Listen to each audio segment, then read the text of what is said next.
It is a lot like actors. We're constantly, I think we've all got that child at heart mentality in our ability and our willingness to go on stage and do anything for people to love us, if I may say. So dogs are a lot like that.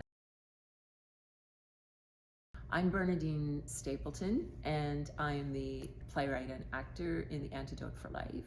I am a tall white woman with long silver hair and blue eyes, and I'm wearing a bright pink jumpsuit.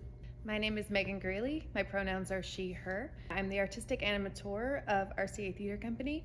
I am a white woman with short blondish hair wearing a multicolored brown, white, and black dress. The Antidote for Life, Memory, Madness, and Beagles is about waking up alive and celebrating every day. And I wrote it as an artist who had a really anxiety-provoking experience on stage where I forgot a line.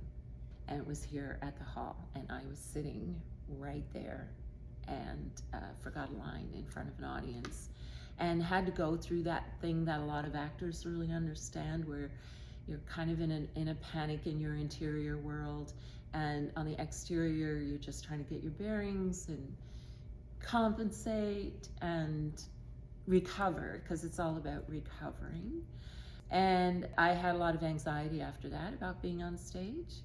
And then the pandemic came, and I found myself in a different world with someone who was going to become my best friend, and then we decided to adopt Beagles.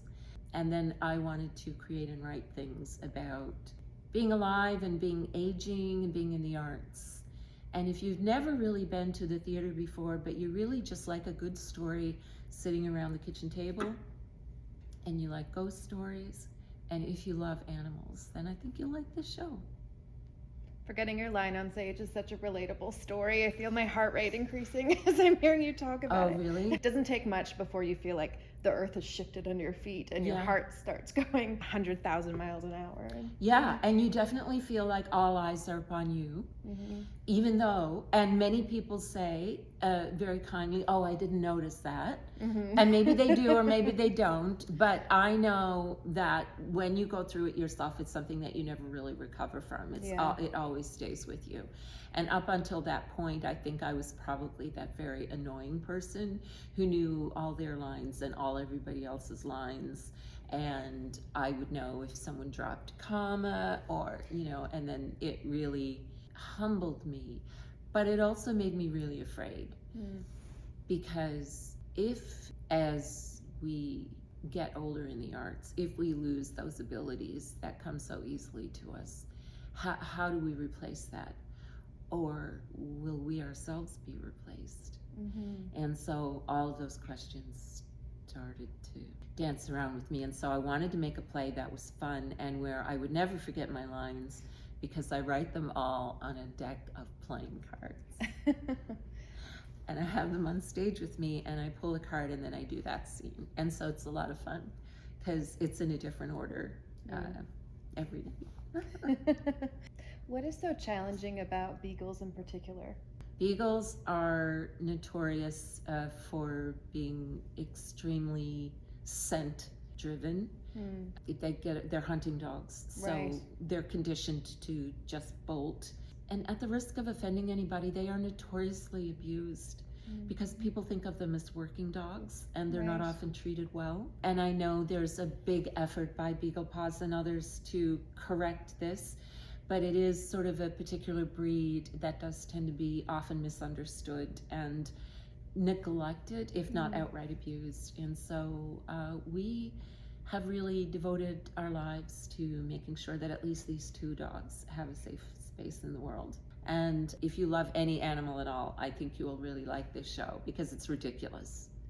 It's just ridiculous about loving animals and having fun, and there's a lot of joy in this play as well. When you were talking about the creative process and what the show was going to be to put a beagle on the stage, it's our dream. I'm not saying it's not going to happen. We're making no promises, but I want people to be prepared. Okay. Yeah.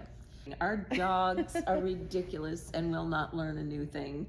But if it involves somebody bringing a dog on stage at the end for the curtain call, I would not say no to that. So if I remember correctly, you've described this play as sort of the third installment of a trilogy of earlier plays, at least one of which has also happened here on the stage. Yeah. Do you want to tell us a bit about those early works? Both plays actually did debut here. Woman in a Monkey Cage was the first, a one-person show, followed by Offensive to Some. And so I've always known there was going to be a third part of this trilogy. I never knew what it was going to be. And even though it feels on the surface that Antidote being very light, very funny, I call it a comedy in which the humor is silent. It really does feel like me as an artist working to find my voice, and this really is the third part of that. It's sort of allowing myself to explore what it means to have been in the arts community in Newfoundland for all of this time. I do get into some ghost stories in Antidote for Life, so if you enjoy or have a good ghost story, I think you'll really appreciate it. And I do promise to come back and haunt the space at whatever thereafter. I hope that people will report seeing a long silver-haired lady in the balcony with a dog. That'd be really comforting. There's a very fashionable ghost about something I would like people to know, having seen the original version, is that the piece feels so intimate.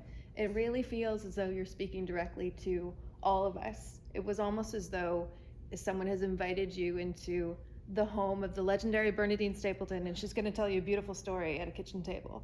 Antidote for Life is playing here at the LSPU Hall main stage from February 27th to March 2nd. We have multiple accessibility options for people. On the Saturday evening performance, on the 1st, we have a live stream show. So if you are anywhere in the world, you can tune in to watch the show. If you are here in St. John's, but you would rather watch it from the comfort of your couch, that's okay too. Then the next day, we have ASL interpretation.